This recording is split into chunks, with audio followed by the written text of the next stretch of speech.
Okay, so my name's Justin Morris. I work for the Natural Resources Conservation Service, and I am a regional soil health specialist.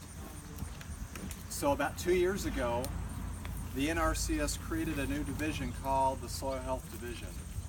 And it's a distinct honor to be able to be one of 16 individuals around the country to be able to represent that division.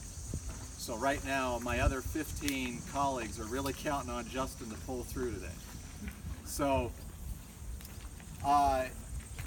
Kirsten contacted me, I think it was probably at the Moses conference very early this year, to come and showcase the Rainfall simulator and talk a little bit about how this Rainfall simulator gives us an understanding of the health of our soils. So when I use the phrase soil health, how many here have heard or seen that phrase before? So probably 2/3, 3/4 of you have. So very broadly defined, when we say the term soil health, we're really talking about the health of something that should be alive. And the one thing that I want all of you to at least come away with at least an appreciation for is that healthy soils should be teeming with life. A soil that is not teeming with life is a dead soil. And in large part, on most of our agricultural landscapes, we are farming what I would call a degraded ecosystem.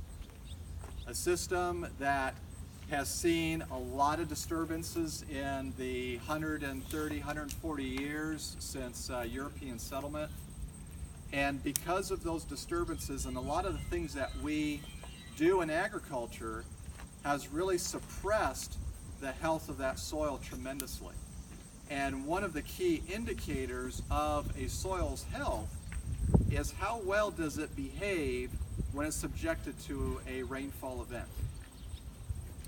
So this year we've seen, especially in July, I can't remember of a July where I've seen as much rain as I did.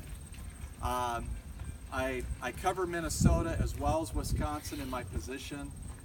And as I drive that two-state coverage area to see the amount of soil movement and soil loss in the upper Midwest, to me, it just blows my mind how much we're losing. And this rainfall simulator is going to kind of encapsulate what I'm trying to show you as far as how our soil surface management totally dictates how our soils actually behave. So you may be operating on a sandy soil, sandy loam, a clay loam, a silty clay, a silt loam. Now, you can't do much about those inherent soil particles. You've got, the amount of silt that you have, the clay particles, the sand particles.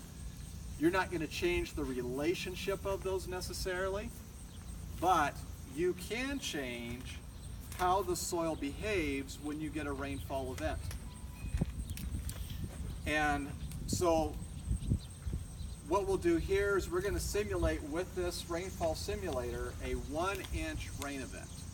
Now this rain is going to come down in about 4 or 5 minutes. So it's going to be pretty intense. But visiting with producers over in Minnesota just last month, they were seeing in a very short time period, in literally 5 minutes, they were seeing 1 inch come down. So a 1-inch rain event 4 or 5 minutes is very possible. And it seems like with our weather patterns, we're seeing more of the extremes. When we do get a rain event, it's coming down pretty hard, pretty fast. And at other times, we're not getting any rain and it's getting dry for long periods of time. So we're seeing these pretty wide fluctuations. So I'm going to explain a little bit how this thing works in order for you to understand that this is a demonstration tool. So yesterday, there was 3 or 4 of us that came out and we got we picked out these samples from this farm. All these samples come from different areas of the farm. And what we want to be able to do is look at different types of management and how that's going to impact the amount of water coming out of this nozzle and what's going to infiltrate and go through the sample or get held by the sample and what's going to run off.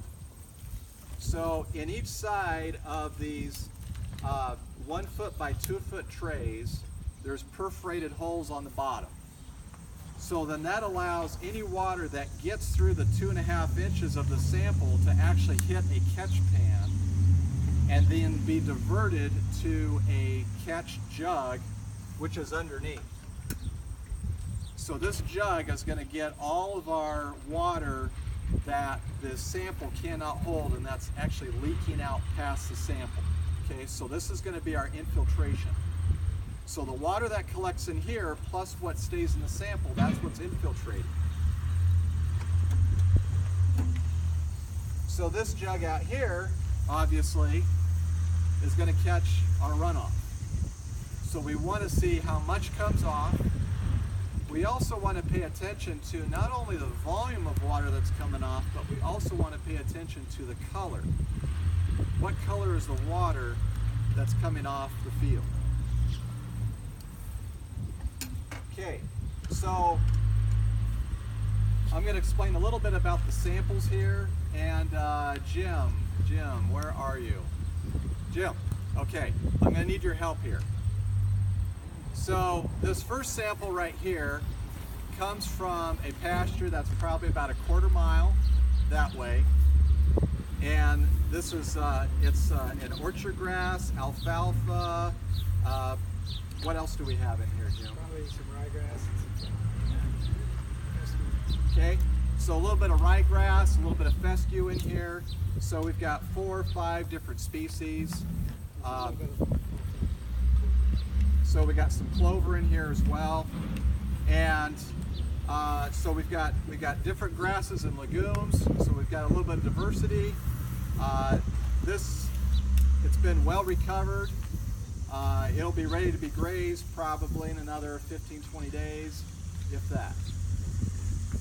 Now this sample right here came from a paddock that was basically right next door to this one.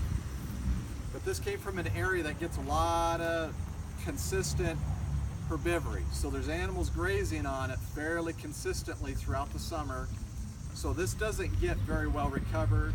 It's also in an area where there's a lot of animals standing for periods of time. So a lot of hoof impact on here, but for a long period of time. So this sample here, you want to explain this one, Jim? This sample came from a field that's been in row crops for 3 or 4 years, and then this year it was last fall we planted in triticale, and we took it off as a grain in July, and now we've worked it. I'm planting alfalfa and grass mixture into it right now. Here in between, we've got 18 acres of it planted. And so it's worked pretty fine, so we could plant alfalfa and get it, shallow. So that's about it. And it's a kind of a continuous hill. It's about the same slope as that right there. Okay, great. And this here is a 3-year-old hayfield, right? Hayfield. It was our rotation is corn, beans, corn, triticale, then alfalfa, and then goes back to corn. So this is the 3rd year of this alfalfa, and it's got some, I think meadowfescue in there, some other grasses that they grow. It's mainly, we try to stay with meadowfescue or tall fescue, a real good grade of tall fescue in our hayfields, or maybe even some ryegrass, and perennial ryegrass. So, okay. but I think this is fescue though. I have to look it up for sure. Sure. But this being this field is kind of a low field, so we probably put meadowfescue in there. It depends upon the height. If it's on top of a hill, we put some tall fescue. If it's a hill And if it's low ground, we put metal fescue in because it does real well in low ground. Okay. All right, perfect. Thank you. Am I done? You are done. You are out of the hot seat for right now. Okay. Now before I run this demo, look at this sample right here in the middle. What do we have here? What do we have? Bare soil. We got bare ground. And what is, after a rainfall event and it dries out, what do you get as a result? You get a crust, right? Okay. So in order for us to really run this rainfall simulator in as realistic field type conditions, what do we need to do to take care of this crust? You got to till it, right? So let's do it. So I got my little soil knife here, and I'm going to go ahead and I'm going to till this on contour, right? We till on contour. Okay. So I'm going to try to bust this up a little bit, because in order to get good plant emergence, I can't have this crust. So I got to bust it up.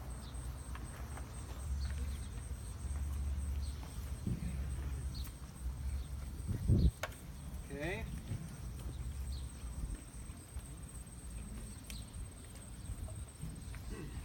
All right. You got water, that's similar. I do.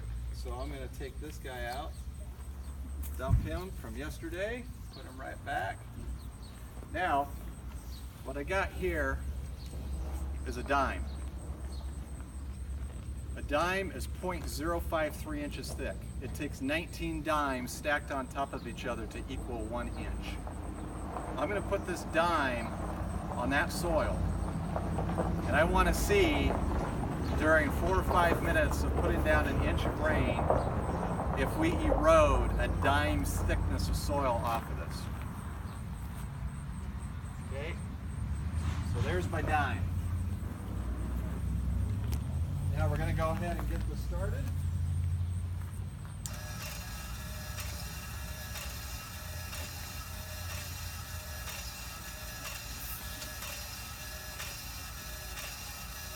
And let it rain.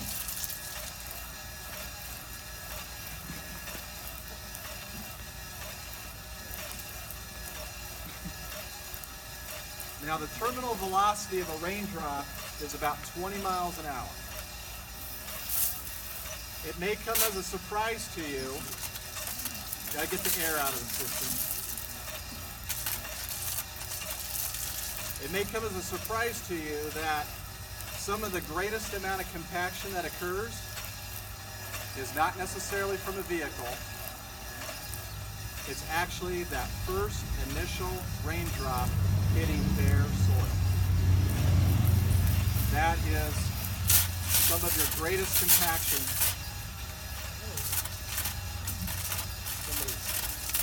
Someone's playing that. Sorry. That's kind of how our rainfalls anyway. Get it going here. Yeah. So with the terminal velocity of 20 miles an hour, if you've ever seen a still photo of a raindrop impact hitting bare soil, you can Google it.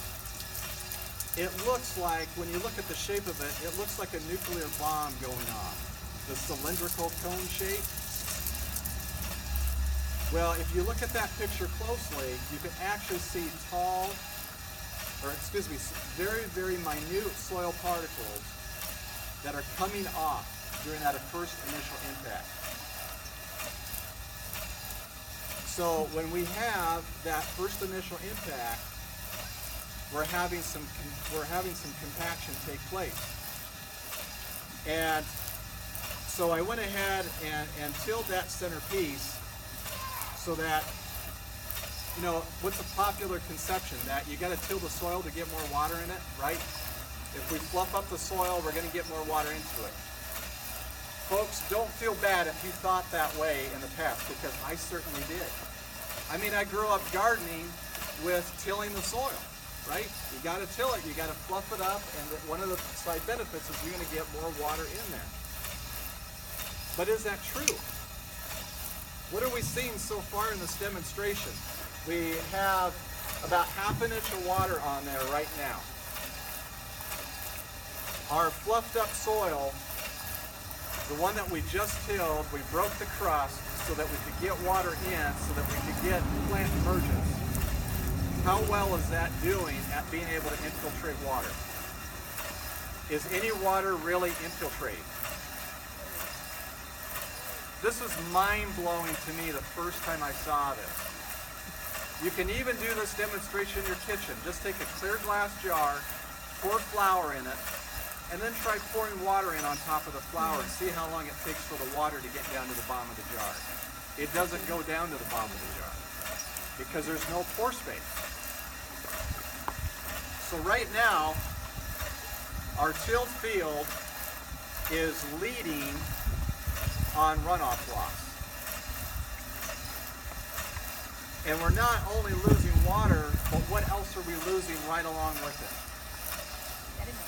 We are losing soil, precious soil right along with that water. And this right here, folks, this is the reason why we have droughts. This is why droughts occur. The more and more I travel the country, the more and more I work with farmers, the more and more I realize we create our own droughts, we create our own floods, and it's all in soil surface management. So right now we're up to about 3/4 of an inch. We'll shut it off here probably in about 30 seconds. And then I don't have to try to talk over this thing. And then we're going to see what infiltrated versus what ran off. And this is absolutely incredible in my mind because the thing is, these are basically all the same soils, folks. These were all taken from this farm. They're all the same surface soil texture in the top 2.5 inches. So if it's the same surface texture in the top 2.5 inches, how is it that you have such a big difference in how the water is behaving on those samples? That's a huge, huge amount of difference. Okay, so we're basically at an inch. Go ahead and shut that off. Okay, we'll let these just stop running off here for a moment. But this is amazing to me because we think intuitively the more I fluff this up, it should take water in, right? You don't have to feel bad if you make the same admission as I did, because that's what I used to think. I used to think you have to have this. There's no other alternative. Coincidentally, here's our dime, and I nestled this dime in the soil, and now the soil is now lost all the way around it. By the way, Jim, is that your dime? Is that Ron's dime? That's Ron's dime. Ron claimed it, I think, but it was actually our organic inspector yesterday. So we've lost at least a dime's thickness in soil from this sample right here. Okay, so what I did is I did a little bit of homework and I figured out what we lost. Now, because there's a lot of numbers I got to share with you, that's why I got to resort to paper here, because I can't remember all the numbers. Anybody want to take a guess? In a dime's thickness of topsoil, if 6 inches of topsoil weighs roughly 2 million pounds, how much does a dime's thickness weigh in tons per acre? Take a guess, anybody? 20,000. How much? 20,000. 20,000 pounds, so 10 ton? Anybody want to take another guess? 5 ton? Okay, anybody want to guess lower or higher than those numbers, or somewhere in between?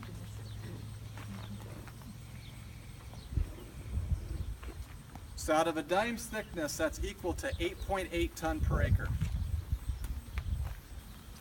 Now, to put this in perspective, that may not sound like a whole lot.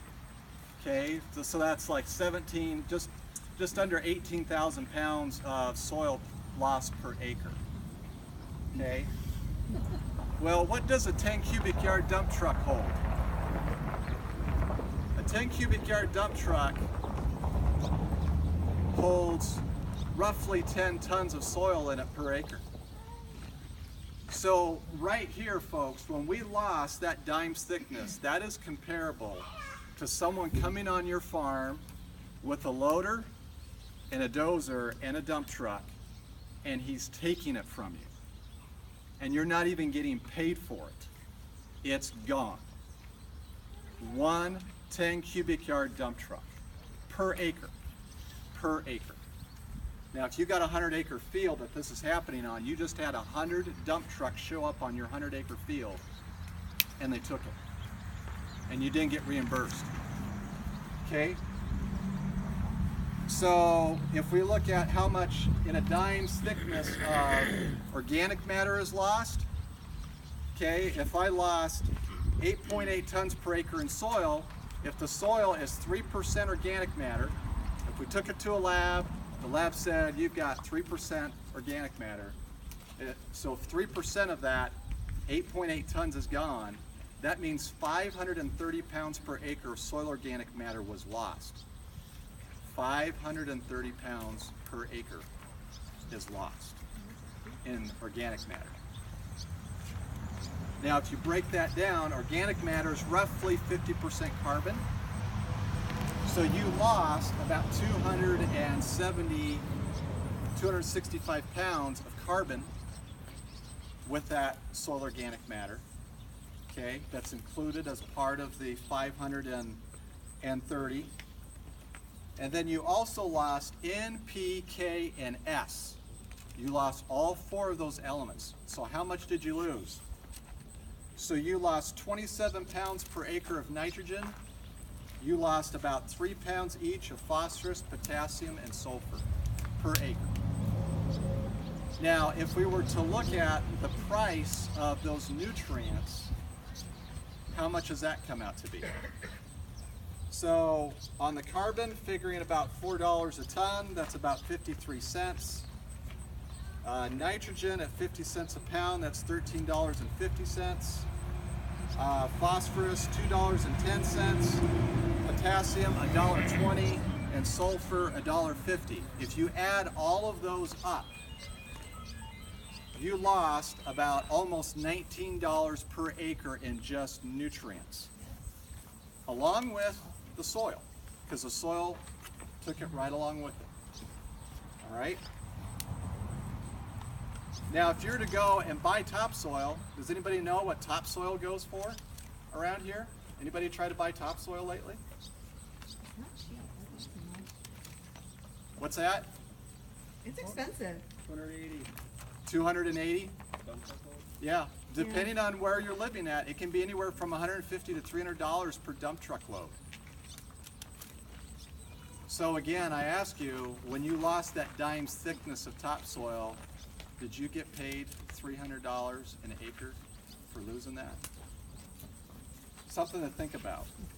Now let's look at another aspect of this, and this is where it really kind of comes home with the rainfall simulator. So I figured out what the average water holding capacity of a silt loam soil is, what you should be able to hold in 0.053 inches of topsoil. When you lose that dime's thickness of topsoil, you just lost the ability to hold 303 gallons per acre. So an inch of water is roughly 27 gallons per acre in an acre inch. So you lost 303. Now 303 doesn't sound like a whole lot when compared to an inch, but hey, we need every little bit of water holding capacity we can get. And this is just from one rain event. This is just from a 5-minute storm, 1 inch of rainfall coming down. Now, this sounds pretty bleak, but I want you guys to, in order to get the full perspective on this, I want you to see what actually infiltrated versus what's running off.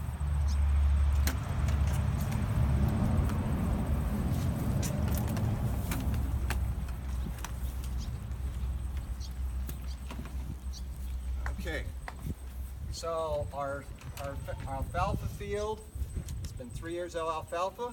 Oh, look at there, we got some pretty good infiltration. And look at our field that's tilled multiple times a year, annual crops. I don't even see a drop of water in here, folks. Not a single drop. What are we infiltrating here? Zero. Yeah, there might be a little bit of, you might dig down in here and find a little bit of soil moisture, but not very much. Okay, now let's look at the overgrazed pasture. Not very much water went in. Of all the samples that we took out, this one was the hardest one to take out. It was like going into concrete because the animals are on it all the time. So that soil is not able to rest, and neither are the plants. Now let's look at our... I'm going to chime in super quick. Yes. In R&G Miller's defense, it was really hard to find some overgrazed pasture. It was. That was the hardest sample for us to get. It was. So. It was. Yep. Thank you for bringing that up. So here's what we had for infiltration on the well-recovered, well-rested pasture. Now, when you're trying to compare these, you're like, well, gee, you know, it looks like the alfalfa one, 3 years, is the best. It infiltrated the most, right? But remember what I said probably about 10 minutes ago. Not all the water ends up in the infiltration jugs. Some of it gets stored in here. If you're to do a organic matter test between these 4 samples, any guess to know which one's going to have the highest organic matter in it? Organic matter holds on to water. It holds like 10 times its own weight in water. Which one's going to have the highest organic matter content of these samples? The one that you're standing by. This one, exactly. So if you were to squeeze all the water out of all these samples, you'd squeeze out the most water out of this one. And that's why there's less in here than there is in there. Okay? So that gives us a little bit of perspective on how the water is behaving with essentially the same soil type, but it's different levels of management. Now, how does this interface with soil health? Okay, most of us have read that word or heard it. So soil health is the capacity of a soil to function as a vital living ecosystem that sustains plants, animals, and humans. That's about the best definition I know of soil health. So in that definition, what I really want to emphasize are the words vital and living. And that's because as the soil goes, so do we go, if that makes any sense. Okay? The health of the soil is indicative of the health of us. So if you were to look at where the U.S. is probably one of, the top, unfortunately, in chronic degenerative diseases in the entire planet, the U.S. ranks at close to number 1 in that category, if not number 1 for diabetes, obesity, heart disease, cancer, the diseases that plague all family members at one time or another. My firm belief is that a lot of that is related and tied directly to the soil, because there is life in the soil. There should be life in the soil. When we were actually taking out these pieces and actually seeing the earthworms crawling around, okay, earthworms are just one type of critter that should be in the soil. But there's also bacteria, there's fungi, there's beneficial nematodes, and there's protozoa. Those critters should be in the soil, in a healthy soil. Because it's actually that biology that works synergistically with the plant to be able to mobilize nutrients. So the plant has the ability to, capture sunlight, right? Now, I wasn't capturing much sunlight on Monday at about 1:15. Okay, there's a little bit of dimming there, but on a day like today, you know, that's what plants do. It's an amazing miracle photosynthesis is. But did you know that anywhere from 10 to 40% of the sunlight that a plant captures, that it actually converts that into a polysaccharide, which is then exuded or released out through the root system of the plant? Now, if you didn't know that, don't worry about it, because I didn't know that until probably about 7, 8 years ago. And I took soil science classes in college, but because of how long ago those soil science classes were, there was hardly any discussion about life in the soil. We spent maybe one lecture on it in a 14-week semester on life in the soil, and it was just a discussion on, well, we know they're there, but we really don't know what they do. Until we've had some marvelous researchers just within the last 10 or 12 years really delve deep into this and find out that there is a fungi, and I grew up thinking that all fungi is bad except mushrooms, because I love mushrooms on my pizza, I love mushrooms on my salad, but I figured, you know, well, fungi, you know, that's a bad thing, right? Well, there's a type of fungus that is supposed to live in the soil called mycorrhizal fungi, okay? Who here has heard that term before? Mycorrhizal fungi, okay? Roughly a third of you. Mycorrhizal fungi are supposed to be present in a healthy soil. And they actually interlink, they actually invade a plant root and tap into the sap flow of that plant and actually get polysaccharides from the plant. And they do that because that's their energy source. Mycorrhizal fungi can't photosynthesize, they live in the ground. So in order for them to get energy, to be able to perform their function, they have to get it from a plant source.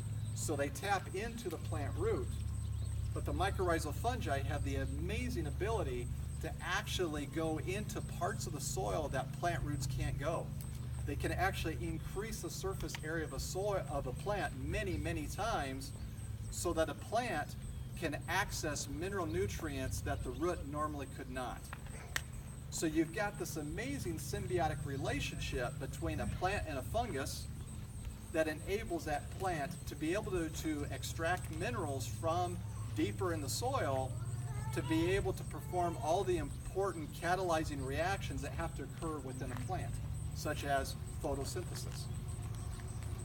So along with the mycorrhizal fungi, one of the things that they secrete is a polysaccharide that is very sticky, a glue-like compound. And for those of you who've read up about mycorrhizal fungi, what is the name of that compound? Glomalin. Yes, exactly. So, glomalin, glomalin, glomalin, I've heard it pronounced 3 different ways. So that compound there actually allows soil particles to start sticking together. And as soil particles start sticking together, they form an aggregate, okay? So if I take all of you guys and put you guys all in an area that's, 15 feet by 15, you guys then become an aggregate, right? You guys are all very close together. And the glomalin allows those soil particles to stick to each other. And as they stick to each other, they create pore space. They create areas of essentially nothingness that allows those pore spaces to be able to hold air and water. So when we look at pore space on a sample like this, if we look at how close are all the particles together, do we have aggregation in a soil like this where we've got pore space that allows water to go in and allow water to infiltrate through? We really don't. We're very, very, very limited. And especially when we get a crust on here, when you get a crust on your soil surface, you're not only preventing water from going in, but you're preventing air from going in. Now, most of the biology that do the nutrient cycling for the plant are aerobic. So they have to have air in order to perform their function. So what is the most limiting nutrient for an organism? Is it food? Is it water? Is it air? So let me ask you a question. How long can you go without food? Long time? How long? Till the next meal, right? You can go days, okay? How long can you go without water? 2-3 days, tops? How long can you go without air? Remember, the soil biology, the earthworms, the bacteria, they are aerobic organisms. They have to have air in order to perform their function. Now you may say, well, we're doing that. When we till, we provide air, right? But the problem is there's also another type of organism that is in the soil called copotrophic or R-strategist bacteria. Those bacteria, when they get exposed to a nitrogen-oxygen atmosphere, they start going into a feeding frenzy and they start eating on the most labile or easily digestible forms of carbon in the soil. And what would happen to be one of those most digestible forms of carbon in the soil? It's the glomalin that the mycorrhizal fungi produce. So in the process of tillage, it wakes up the copotrophic bacteria, and in order to balance out the amount of oxygen that they are now exposed to, they start eating on carbon compounds, so they start eating on the glues that help soil aggregation to take place.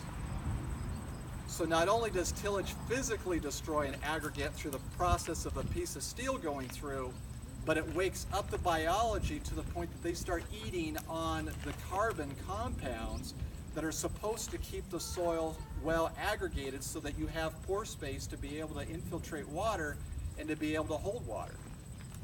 So it's a double whammy in that situation. Now, how am I doing on time, Jim? You know, I don't want to go. 10 minutes. 10 minutes? Okay. I don't want to go over on my time here. So there's this amazing relationship.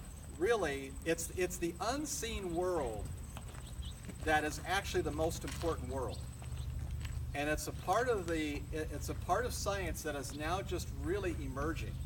I mean, if you Google the phrase soil health, I mean, you'll end up with Google page after Google page after. I mean, it'll go on for hundreds of thousands of pages length of information on it. But farmers who have realized that soil health is important, they have begun to incorporate 4 principles on their operation. And in the remaining time that I have, that's what I'm going to cover. So there's 4 main principles to soil health. And as you stay true to the principles, the way that you adapt those principles on your operation may be different than your neighbor, but as you stay true to the principles, it all works because this is how nature functions. So the first principle is minimize disturbance. So in a case like this, we have high disturbance. Now, disturbance in and of itself is not necessarily a bad thing. What makes a disturbance get bad is when it goes from acute to chronic. So in our own bodies, if we break an arm, if we get a cold, you know, I call that like, that's an acute condition. It's something that, yes, it is very sudden, but it's usually very short-lived and our bodies can recover from it. But how well do our bodies recover from chronic illnesses? Stuff that is long-term, that's ongoing. Our bodies are not well adapted at dealing with chronic illnesses. And it's the same way with the soil. I don't want you to say that Justin Morris, he is completely out of his mind. He doesn't believe in any type of tillage at all, that we can't till. That isn't what I said. What I'm saying is that if you do decide to do tillage on your farm to do a mechanical disturbance, it needs to hurt personally when you do it because you understand what's happening biologically in the soil. Yeah, you root up the stones, that hurts. Yeah, that does. That does.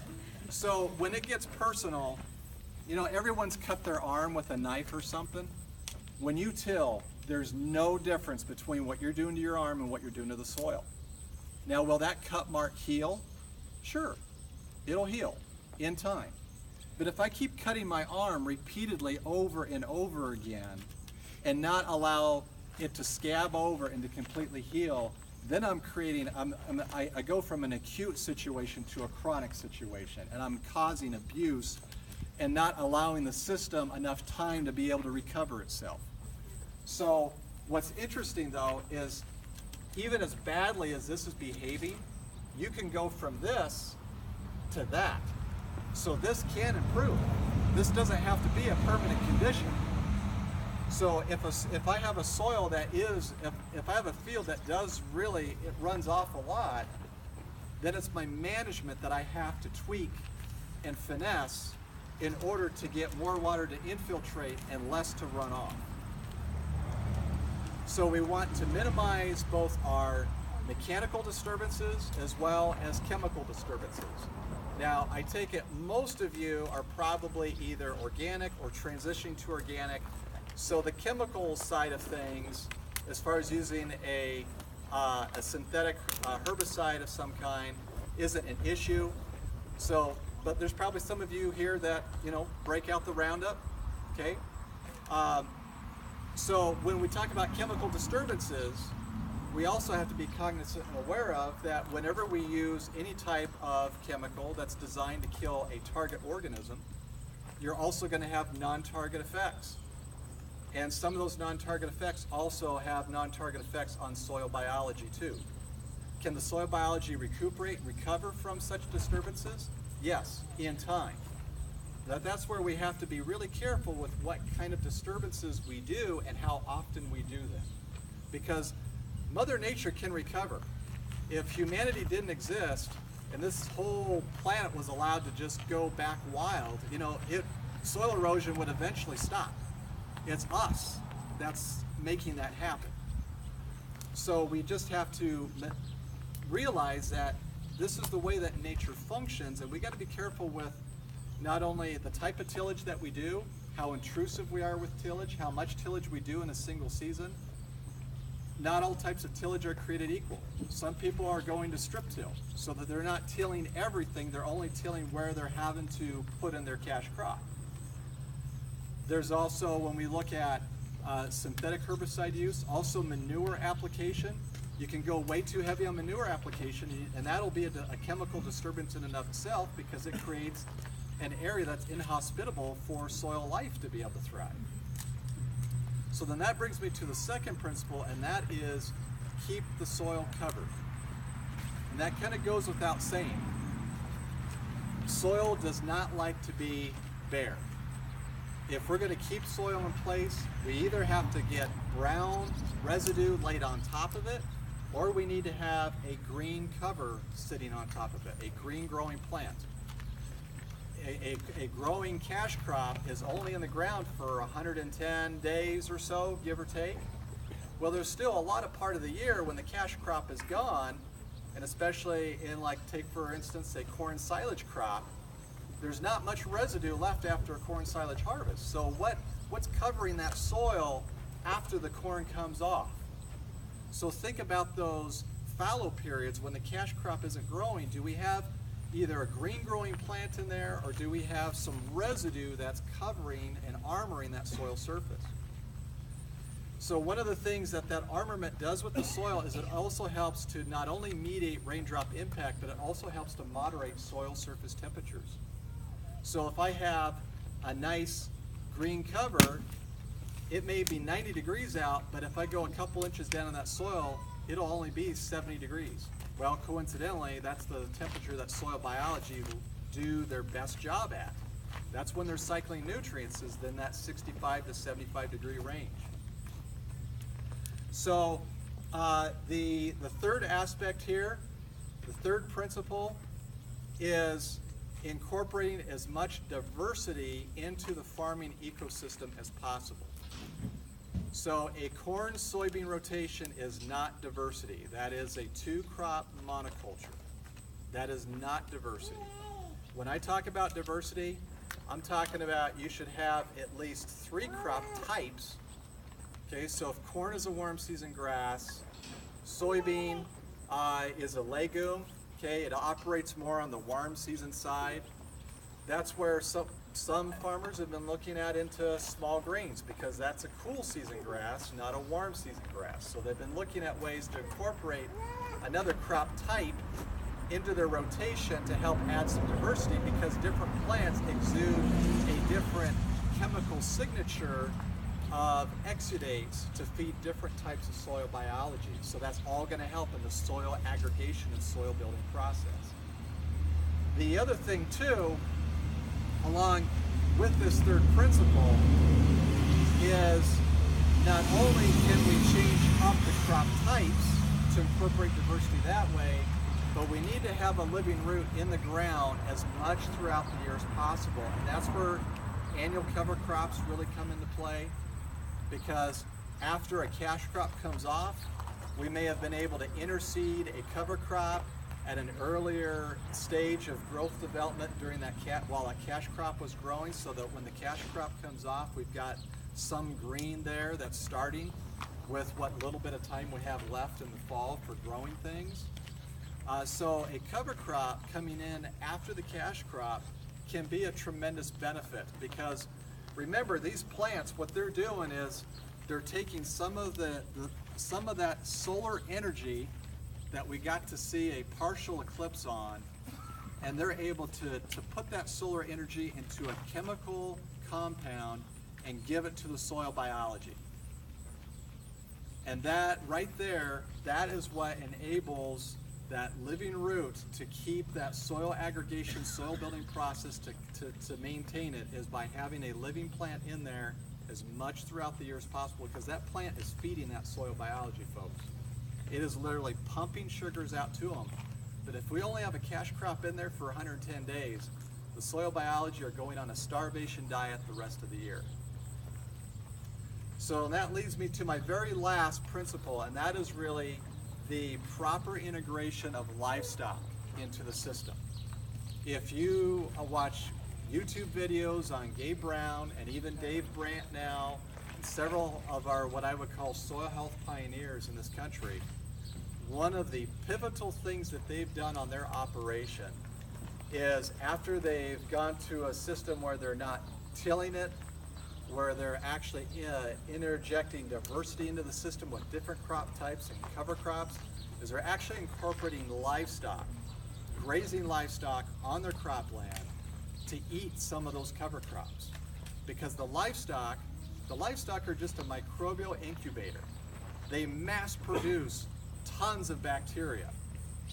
That rumen is an incredible tool inside that cow or that sheep, and they are able to replicate on a very high level a serious amount of soil biology, so that what comes out of the back end of that animal is soil biology food. And as they've integrated grazing onto their cropland and using a grazing pattern, not just kicking the animals out there and just letting them fend for themselves, but actually a grazing pattern that mimics the way that bison grazed, the way that nature had that template already built, where the animals are moving on a daily basis and they're getting a fresh bite of forage every single day, concentrating their manure and their urine, as well as their saliva and milk foam. That literally twin turbocharges the nutrient cycling on that field. So then a crop field is able to sequester or to garner a lot more nitrogen, phosphorus, potassium, sulfur, and soil organic carbon. Because then the livestock are the key. That's kind of like the apex of the pyramid. When you put that on top of all of these other principles that I talked about, it makes the whole system flow very, very well. Now with that, I think I only got maybe a minute or two, or maybe not even that, for Q&A, but I will try to make myself available throughout the pasture walk, so if you guys got questions later on, I'd be more than happy to take them for you. So, thank you so much for coming.